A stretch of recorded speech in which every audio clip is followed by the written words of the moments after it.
Salut à toi cher passionné, bienvenue sur cette vidéo. Ici Spartan pour digitalpainting.school.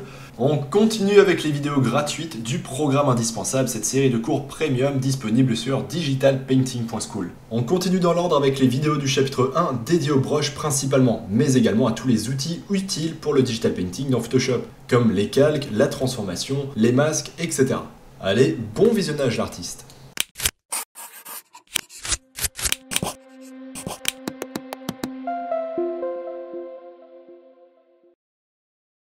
Bienvenue mes amis passionnés dans cette nouvelle vidéo. Cette fois-ci, laissez-moi vous faire une petite démonstration de digital painting pour arriver à ce résultat-là.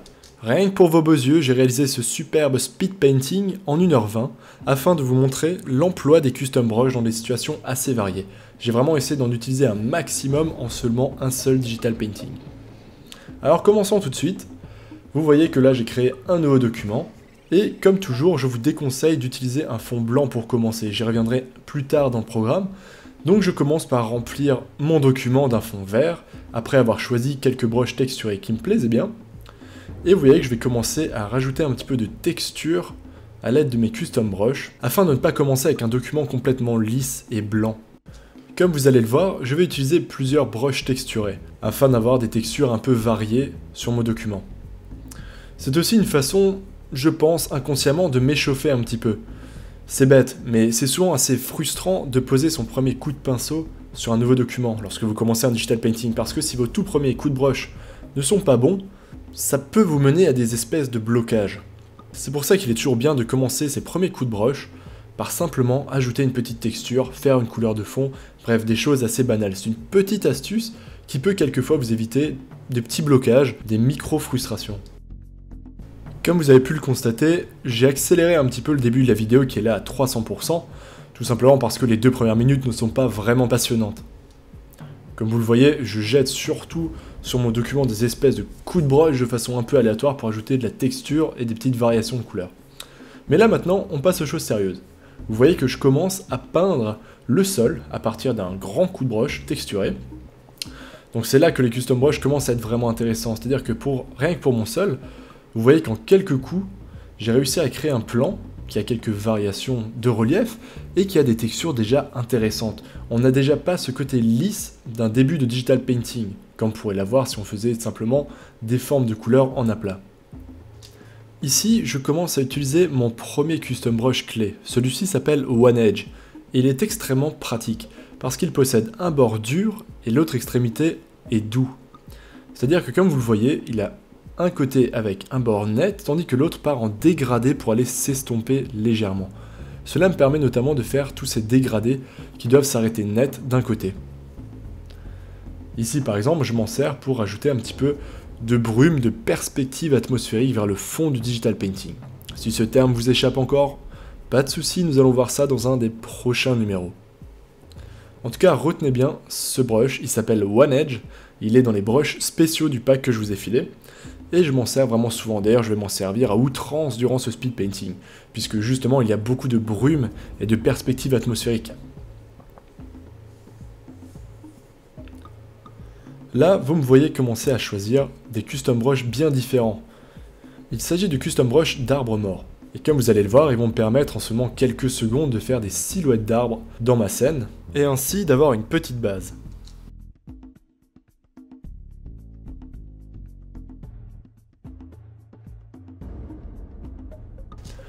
Issu de la même famille de custom brush, celui que j'utilise maintenant va me servir à faire une espèce de végétation de branches mortes qui partent du sol.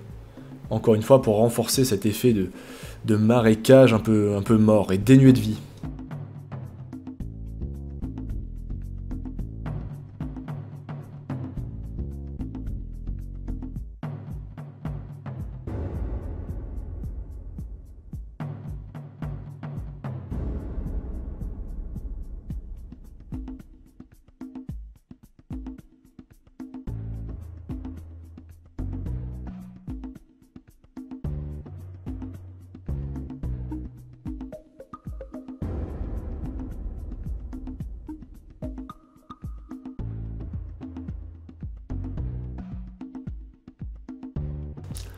Comme vous pouvez le voir, le tout début du digital painting est totalement différent de son rendu final, notamment au niveau des couleurs qui vont complètement changer. En effet, surtout en speed painting, on ne sait pas forcément comment les choses vont évoluer, et c'est d'ailleurs là que c'est vraiment très intéressant. C'est qu'on peut constamment changer sa palette de couleurs, ou changer des éléments de composition sans avoir à tout recommencer de zéro. C'est encore un point fort et un des gros avantages du digital painting face aux outils classiques. Vous voyez que toujours à l'aide de mon custom brush qui s'appelle One Edge, ce fameux brush, j'arrive à créer des espèces d'effets de brume, on va appeler ça comme ça, qui créent un relief dans le décor. On a l'impression qu'il y a plusieurs plans qui viennent se dessiner, comme s'il y avait des petites altérations dans le relief, des petites collines qui se créent.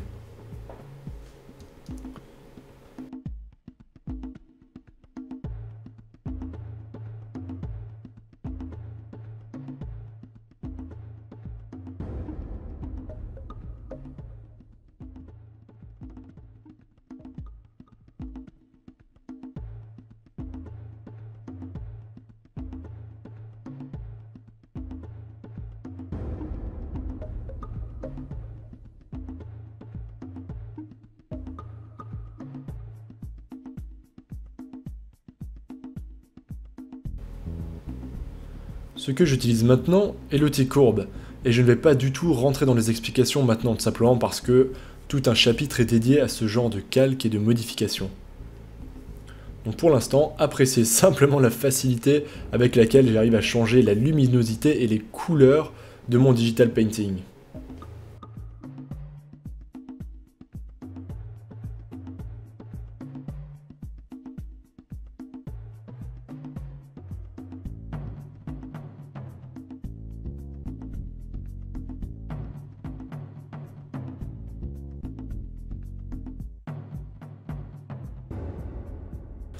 Puisqu'il s'agit d'une démo dédiée au custom brush, laissez-moi vous parler du suivant que j'utilise. Celui-ci s'appelle Trait Vertical, et comme vous le voyez, il s'agit d'une espèce de ligne horizontale. D'ailleurs, je ne sais pas pourquoi j'ai appelé ce brush vertical, mais bon, c'est pas grave. Une espèce de trait horizontal qui possède déjà une texture à l'intérieur et qui est parfaite pour rajouter des flaques d'eau, comme je suis en train de le faire, ou diverses textures sur le sol. Étant donné que le sol est un plan incliné qui est relativement écrasé en hauteur, le fait d'utiliser un brush qui est très horizontal me facilite la vie de ce côté-là, car il prend en quelque sorte en compte la perspective du plan. Donc essayez de toujours trouver le brush le plus adapté à la situation dans laquelle vous êtes. N'essayez pas d'utiliser un custom brush juste parce que c'est cool ou parce que ça fait plus classe, mais réfléchissez vraiment à l'emploi de celui qui va vous aider le plus. C'est d'ailleurs pour ça que vous me voyez sans cesse changer aussi souvent de brush. Encore un petit mot concernant les custom brush. Je l'ai déjà dit, mais je vais le répéter. Les custom brush sont vraiment là pour vous faciliter la vie. Il ne faut sûrement pas, par exemple, faire des choix graphiques, des choix de composition en fonction de vos brushes. C'est l'inverse, ce sont les brushes qui doivent vous aider à atteindre votre objectif. N'allez pas rajouter, par exemple, un arbre avec des feuilles parce que vous avez un super custom brush qui fait des feuilles parfaites. Non seulement c'est une très mauvaise stratégie d'un point de vue composition et concept créatif, mais en plus, vous risquez de devenir dépendant à l'emploi des custom brush. Car encore une fois, ce ne sont pas des brushes qui dessinent à votre place. Ils sont là pour vous servir de raccourci et vous gagner du temps. C'est-à-dire que plutôt que de faire un élément, tel que l'arbre mort par exemple, du début, à partir d'une cinquantaine de coups de brush, et de prendre 10 minutes pour le faire en zoomant, vous allez le faire en seulement 2 secondes en un seul clic. C'est juste pour vous faire gagner du temps.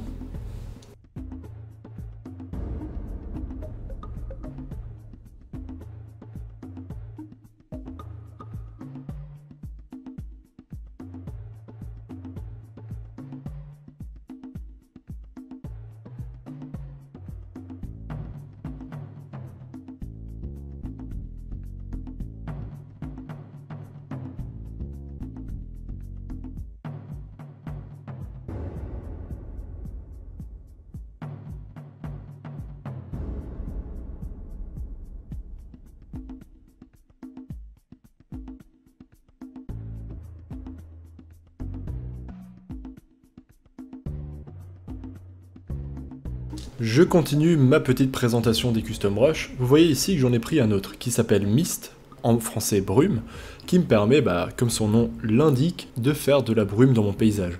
Donc en quelques coups de brush, j'ai des espèces de formations vaporeuses qui vont sortir, qui vont émaner de mes flaques d'eau.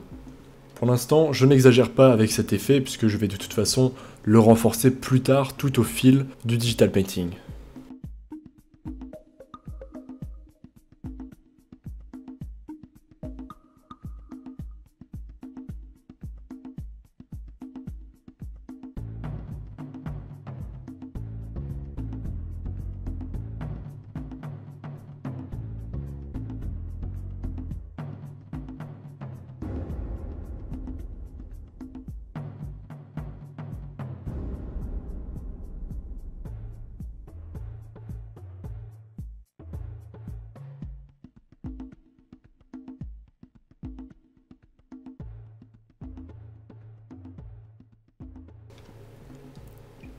Une autre remarque quant à l'emploi de ces brushes, vous avez sûrement téléchargé, en tout cas je l'espère, le pack de brushes que j'utilise, et que je vous ai offert donc en début de chapitre en cadeau. Et si c'est le cas et que vous avez peut-être déjà commencé à l'utiliser, ou alors ce sera le cas bientôt, ne soyez pas étonnés si vous êtes un peu perdu au départ face à tous ces brushes. J'entends par là que là vous me voyez les utiliser avec une facilité relativement déconcertante dans cette vidéo de speed painting, mais sachez que j'utilise la majorité de ces brushes, en tout cas la première moitié, depuis au moins 1 an, si ce n'est pas 2 ans, ce qui me permet de les maîtriser. C'est-à-dire que je connais leur remplacement dans le dossier, je connais à quoi ils servent, à quelle taille les utiliser, car quelquefois, utiliser un custom brush à la mauvaise taille va vous donner un effet totalement différent de celui que vous recherchez. J'ai d'ailleurs passé je ne sais pas combien de temps, des fois des mois entiers, à essayer de comprendre à quoi servaient certains custom brush que j'avais téléchargés. Et quelquefois c'était d'ailleurs peine perdue, j'ai totalement abandonné parce que je ne comprenais pas à quoi ils servaient, pour quel type de texture ou d'éléments ils étaient faits. Et c'est d'ailleurs pourquoi je vous conseille vivement mon pack de brushes, car celui-ci repose à moitié sur le pack de Jonas Dero, et à moitié par ce que j'ai rajouté au fil du temps. Mais surtout, c'est un pack de brushes qui est commenté. C'est-à-dire qu'à l'intérieur, les brushes sont classés par catégorie et portent des noms. Et cela vous aide grandement pour savoir dans quelle situation utiliser quel brush. Car si je vous avais donné tous ces brushes de façon désorganisée, et tous avec des noms totalement abstraits, croyez-moi, vous n'auriez pas su comment vous en servir, ou alors vous auriez galéré, comme moi je l'ai fait, pendant des années avant, au fur et à mesure, de maîtriser un brush après l'autre.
Ici, vous allez me voir repasser sur le ciel, et notamment les nuages. Et pour cela, mon choix de brush va être assez intéressant. C'est-à-dire que, vu que mes nuages sont assez vaporeux, n'ont pas des contours très nets, je vais prendre un brush qui est lui aussi très soft, qui a des contours relativement flous et très doux. Ce brush s'appelle d'ailleurs brush très soft. J'aurais aussi pu prendre un custom brush de nuages qui est dédié uniquement aux nuages, mais pour cette fois-là, j'ai choisi de partir sur un brush plus classique à contours très doux. Je vais me servir des brushes de nuages un petit peu plus tard lorsque je vais rentrer dans le détail et détailler un peu plus le ciel.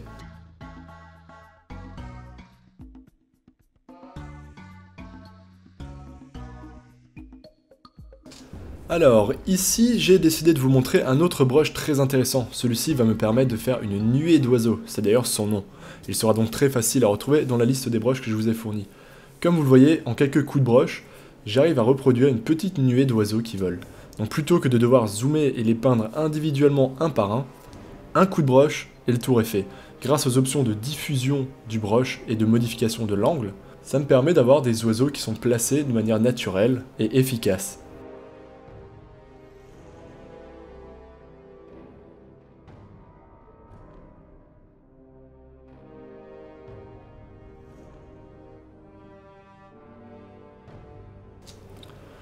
Ce que je vais faire juste maintenant s'appelle une symétrie d'axe horizontal. Ce que j'appelle aussi un flip horizontal. Cela me permet de transformer mon digital painting et de le voir comme à travers un miroir. Et ce petit changement de symétrie me permet en fait de revoir ma création avec un œil neuf. Cette petite astuce toute bête permet ainsi de détecter les erreurs, toutes les choses qui vous auraient échappé avant. Car à force de rester longtemps sur un digital painting, on peut laisser passer des erreurs énormes, que ce soit dans la composition, les couleurs, les traits, etc. Alors que le simple fait de rafraîchir son image en la retournant, en faisant un flip horizontal, permet de les détecter instantanément.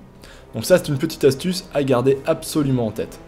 On verra d'ailleurs un petit peu plus loin comment assigner un raccourci clavier à cette action, car croyez-moi, vous allez vous en servir souvent.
Vous allez me voir ici réutiliser mon fameux brush de branche morte pour ajouter un petit peu de végétation en seulement quelques clics.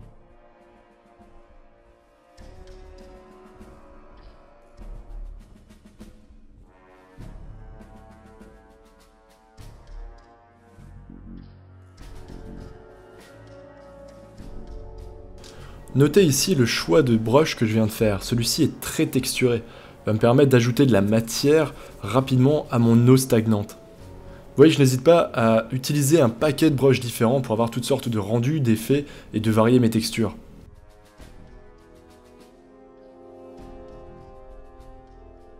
Par exemple, je repars de ce même brush pour faire cette fois-ci de la brume, alors que j'aurais très bien pu reprendre un brush de nuages, de fumée ou encore de brume. Mais j'ai préféré utiliser ce brush texturé qui a d'ailleurs un rendu très intéressant.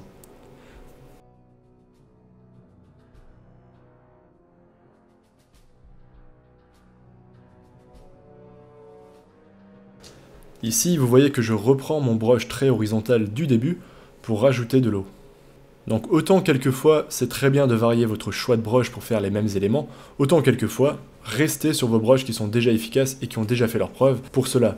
Tout est une question d'équilibre. Il faut savoir gérer quand il faut innover, tenter des nouvelles choses, de nouvelles textures, et quand est-ce qu'il faut être efficace et partir de ce qui marche déjà. Mais dans le doute, partez plutôt toujours sur ce que vous connaissez, surtout si vous êtes débutant. Maîtrisez déjà quelques brushes essentiels avant de vouloir en utiliser une cinquantaine, ça ne sert à rien. Mieux vaut bien utiliser 5 brushes que de vouloir mal en utiliser 50.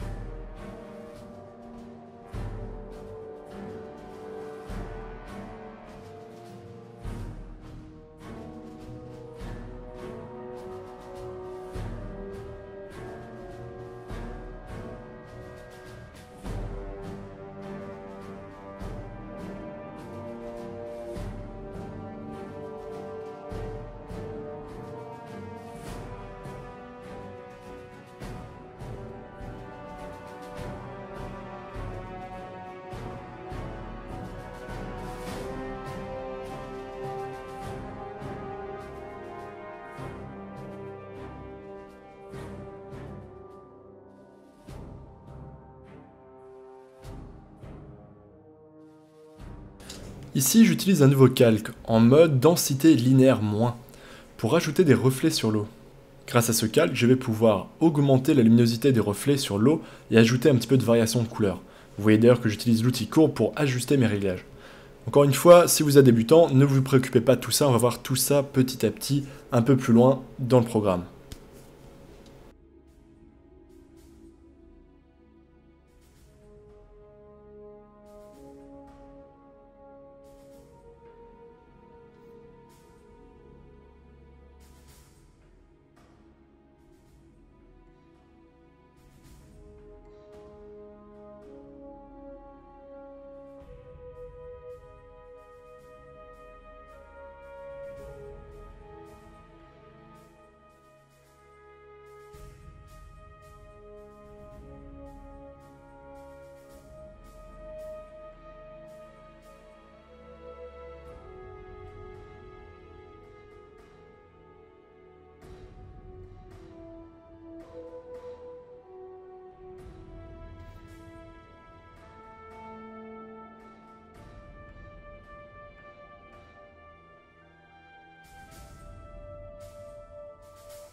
Ici, vous pouvez voir que toujours pour faire ma végétation, bien qu'elle soit très ressemblante, je varie les différents custom brush dont je dispose pour faire des brins d'herbe, que ce soit à partir du brush de branches mortes ou de différents brushes d'herbe. Je passe d'ailleurs maintenant, comme vous le voyez, quelques coups dans le ciel pour faire quelques brins d'herbe volants. Bien sûr, je ne les laisse pas tels qu'ils sont maintenant, mais comme vous le voyez, j'applique une petite transformation manuelle et je vais les flouter légèrement pour simuler un flou de mouvement.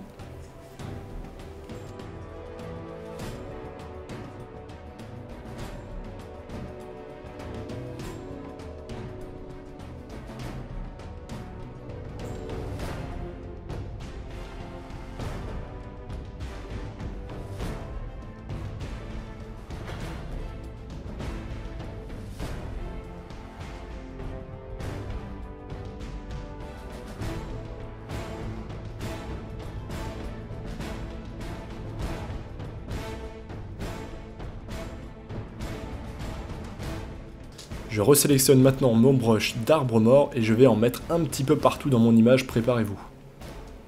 Notez dans mon choix de couleur qu'à chaque fois que je rajoute une petite rangée d'arbres morts, je resélectionne bien la couleur de la colline où je vais ajouter les arbres. Ça me permet à chaque fois de respecter les teintes qu'il y a dans le plan sur lequel se trouvent les arbres. C'est-à-dire que plus ils sont près, plus ils vont être de couleur foncée, et plus ils sont éloignés, plus ils prennent la couleur dans la distance, c'est-à-dire la perspective atmosphérique. C'est pour ça qu'à chaque fois, avant de remettre un coup de broche, je reprends avec la pipette la bonne couleur en fonction de la distance. Ainsi, ça me permet de respecter les principes de profondeur dans l'image. De même, plus mes arbres sont loin, plus je vais les faire petits, et plus ils sont près, plus je vais les agrandir. Encore une fois, respecter l'échelle va permettre d'avoir une véritable justesse dans votre image, d'avoir un bon rapport avec la perspective, les échelles et l'impression de distance. Donc comme vous pouvez le voir, même avec des custom brush super puissants, il faut encore utiliser un petit peu sa tête et réfléchir à ses différents choix. De même, vous voyez bien que je pourrais tout faire en passant un gros coup de brush, mais ce n'est pas le cas. Je prends le soin de bien placer mes arbres à certains endroits, parce que je ne veux pas qu'ils bougent ma composition, ou bien qu'il y en ait trop à un endroit et pas assez à un autre. Il faut que l'image reste lisible, et que les silhouettes soient intéressantes, que ça raconte une histoire. Donc gardez toujours en tête tout ça lorsque vous utilisez les custom brush, notamment lorsque ce sont des brushes comme ceux-ci qui vous permettent de gagner énormément de temps. On peut vite se laisser piéger par leur puissance, et oublier que ils ne vont pas faire tout le travail à votre place. Si vous avez encore un petit peu de mal à choisir vos couleurs, ou alors que certains de ces termes sont un petit peu nébuleux, tels que la perspective atmosphérique, n'oubliez pas qu'on va voir tout ça dans la suite du programme, dans les chapitres suivants. On va vraiment voir en détail comment choisir ces couleurs, comment bien les associer. De même, on va voir comment fonctionne la perspective et les grands principes de dessin absolument essentiels à connaître, que vous fassiez des paysages, des personnages ou peu importe. Donc ici, on reste vraiment concentré avant tout sur les custom brush. Et sur un paquet de conseils offerts en cadeau par votre cher Spartan.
Ici, je crée un nouveau calque en mode incrustation, et à l'aide d'un brush à contour doux, je vais venir peindre par-dessus en couleur pour rehausser la luminosité et les couleurs de mon fond.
Ici, vous pouvez constater qu'après réouverture de mon PSD, j'ai modifié un petit peu les teintes et les couleurs dans mon image. Et d'ailleurs, je continue encore ce procédé jusqu'à être complètement satisfait. La manière dont j'ai procédé à cette étape sera vue beaucoup plus tard dans le chapitre 7 dédié à la colorisation. Je vous donnerai toutes les techniques et les astuces pour obtenir des couleurs beaucoup plus intéressantes dans votre scène. C'est pourquoi ce n'est pas du tout détaillé dans cette vidéo qui, encore une fois, se concentre sur l'emploi des brushes.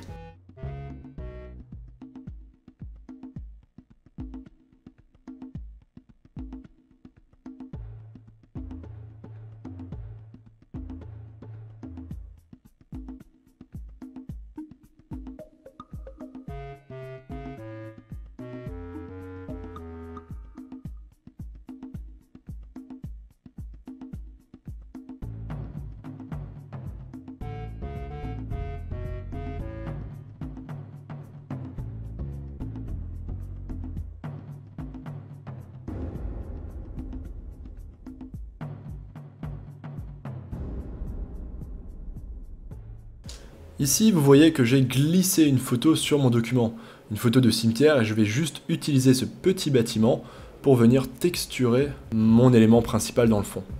Ainsi, ça me fait déjà une première base pour peindre et je gagne du temps. Je commence à le répéter, je sais, mais je ne vais pas détailler cette technique et la façon dont j'ai procédé dans cette vidéo. Tout cela viendra beaucoup plus loin lorsqu'on abordera le photobashing et le texturing à partir de photos. D'ailleurs, je déconseille très fortement cette technique aux débutants, car au début, c'est une très mauvaise idée d'utiliser des textures photos, car vous risquez très vite de devenir beaucoup trop dépendant des photos, et vous n'arriverez plus à vous détacher du rendu que vous donnent les photos, c'est-à-dire que vous n'aurez plus la capacité d'imaginer vos propres formes. C'est pourquoi cette partie sera vue en long, en large et en travers dans la troisième partie, à savoir les techniques avancées. Pour l'instant, concentrez-vous sur ce qu'on appelle les fondamentaux en art, c'est-à-dire bien utiliser les brushes, maîtriser vos couleurs, les valeurs, les règles de composition, les différentes règles de dessin, et l'emploi des textures viendra tout naturellement à la fin, ce sera un petit peu la cerise sur le gâteau. Mais il faut d'abord maîtriser tout le reste avant de commencer par ça, même si je sais que c'est extrêmement tentant au début.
Ici, je vais repasser la vidéo à une vitesse réelle de seulement 100%, car j'utilise mon custom brush d'une façon bien efficace et bien originale.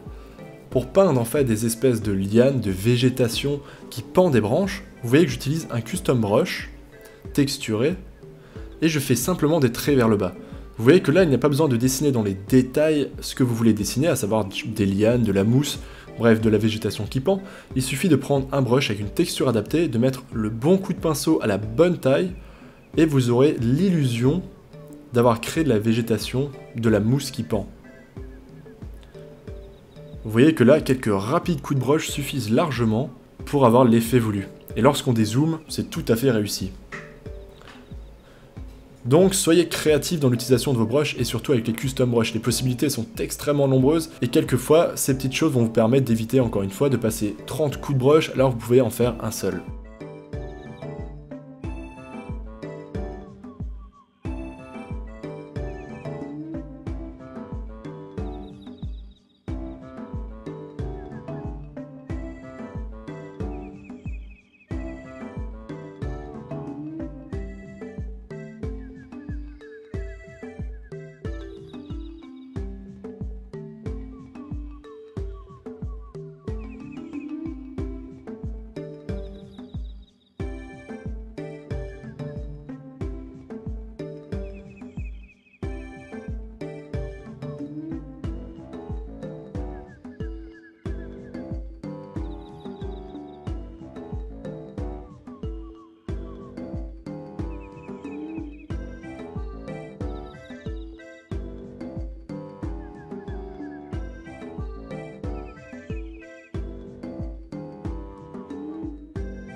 Vous me voyez ici choisir un brush qui sera adapté à la peinture de brume et de nuages, qui garde un aspect assez vaporeux avec des contours relativement flous.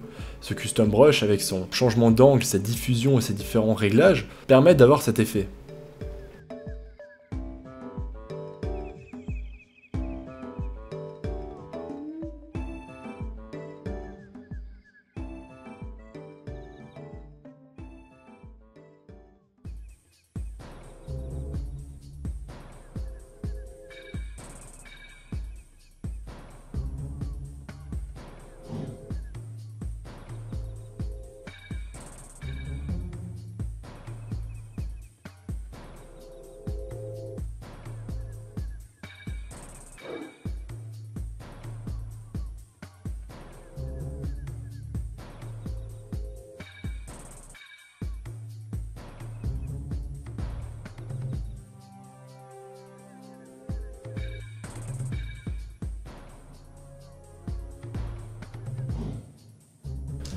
Maintenant, vous allez me voir peindre avec un custom brush en forme de croix.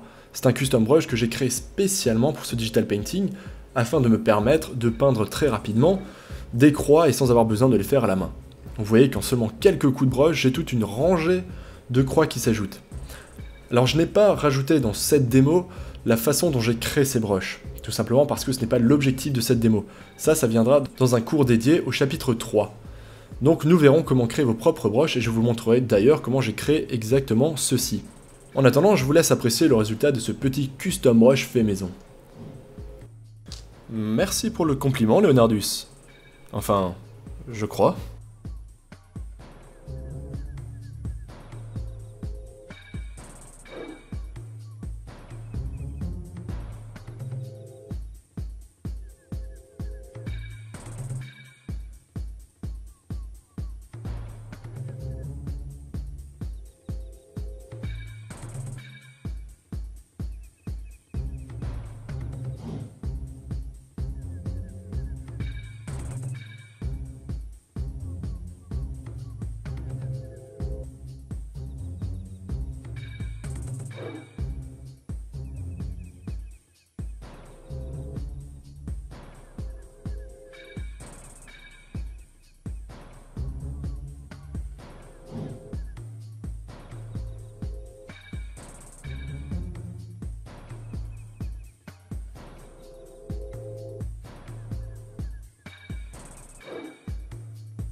Ça y est, on approche enfin à grands pas de la fin de cette démo. Eh oui, toutes les bonnes choses ont une fin. Ou alors, comme Leonardus peut-être, que vous dites plutôt ouf, enfin terminé, mais peu importe. Car il me reste encore 2-3 choses très intéressantes à vous montrer par rapport au custom brush. Ici, vous me voyez fouiller dans mon pack de brushes à la recherche d'un brush nommé Light Beam. Ces 2-3 brushes sont extrêmement utiles pour faire des rayons lumineux. Et je m'en sers d'ailleurs souvent dans mes compositions. Vous voyez lorsque je clique sur le document l'effet que celui-ci a. Il permet de faire une espèce de lumière qui vient d'un point lumineux, c'est ce qu'on appelle les fameux God Rays.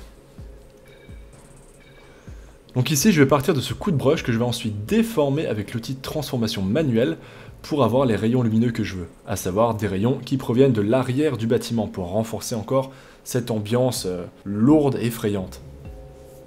Juste après l'ajout de ces rayons lumineux, je vais d'ailleurs utiliser le deuxième brush de lumière, du même genre, mais qui permet cette fois-ci de faire des rayons parallèles. Et je vais là aussi les déformer pour les faire coller un petit peu plus à ma scène. Encore une fois, vous voyez que les custom brush peuvent avoir des emplois vraiment variés et très créatifs.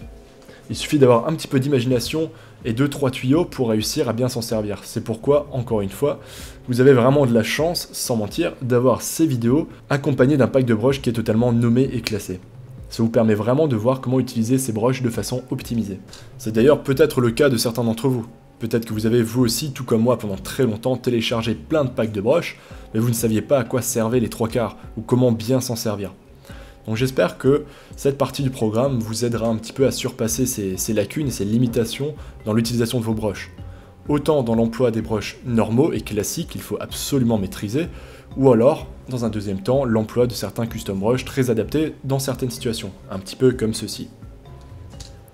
À ce sujet d'ailleurs, concernant ces fameux brushes de rayons lumineux, n'abusez pas trop de cet effet, ça peut vite devenir un peu trop clinquant et surtout un petit peu vu et revu. Parce que comme vous vous en doutez, vous n'êtes pas les seuls à utiliser ce type de brush pour faire des rayons lumineux. Donc essayez de toujours rester dans la subtilité. À moins bien sûr que ce soit un choix mûrement réfléchi dans votre composition. Voilà, juste là, vous voyez que j'utilise ce fameux brush dont je vous parlais, donc qui est le deuxième brush de rayons lumineux. Inutile de vous dire à quel point il peut être utile dans bien des situations. Donc encore une fois, c'est un brush à maîtriser absolument.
Voici maintenant un des derniers types de custom brush que je voulais vous montrer.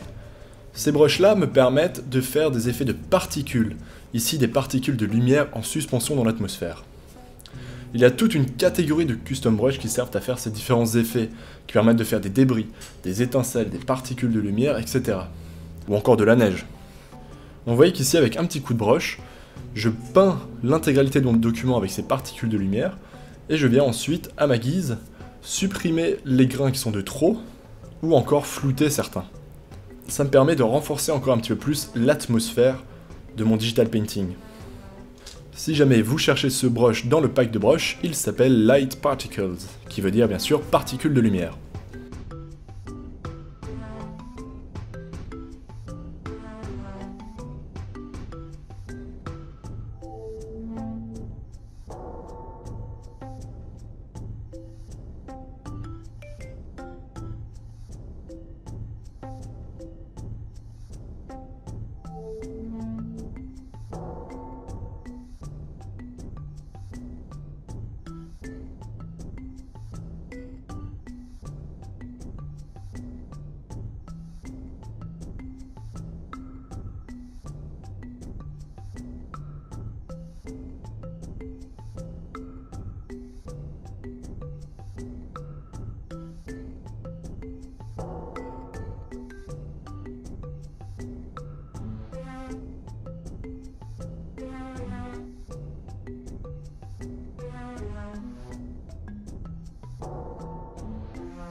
Cette démo est terminée. Je vais m'arrêter là pour ce speed painting, je pense qu'il est largement suffisant pour une démonstration sur les brushes. Je pourrais bien sûr passer encore 2 ou 3 heures à fignoler un petit peu le painting, à détailler, à rendre le rendu un peu plus propre, mais je vais m'arrêter là.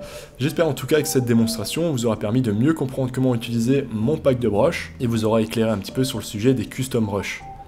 Je vous conseille encore une fois, bien que ce soit très tentant d'utiliser tout de suite les custom brushes les plus fous, de commencer par maîtriser les brushes les plus basiques, à savoir les formes rondes à dureté 0 ou 100%. N'essayez pas de n'utiliser que les custom brushes absolument fous. Maîtrisez-en d'abord une petite poignée mais parfaitement sur le bout des doigts et essayez petit à petit d'élargir votre panel de brushes en fonction des différentes situations. J'espère que cette démo vous a plu et vous aura appris plein de choses. Je vous rassure, il y aura encore un paquet de démos qui vous attendent dans cette partie du programme et dans les suivantes aussi d'ailleurs. Maintenant, c'est à vous de tester ces brushes et de trouver ceux qui vous correspondent le mieux. N'hésitez pas non plus à laisser votre avis sur cette démo ou sur le speed painting dans le forum. Et si vous avez des questions, on se retrouve de toute façon dans la section dédiée du forum pour y répondre. Sur ce, moi je vais aller reposer mon poignet. Bye. Juste un petit rappel avant que tu décolles. Comme expliqué au début, cette vidéo fait partie des cours du programme indispensable disponible sur digitalpainting.school. Je t'invite donc à t'y inscrire gratuitement et à suivre ces cours directement là-bas, car tu pourras en plus avoir l'intégralité des vidéos gratuites et même les payantes par la suite. Et surtout, tu pourras télécharger gratuitement les fichiers liés à ces cours et faire tous les exercices inclus dans le chapitre. A bientôt pour la suite des cours. A plus l'artiste.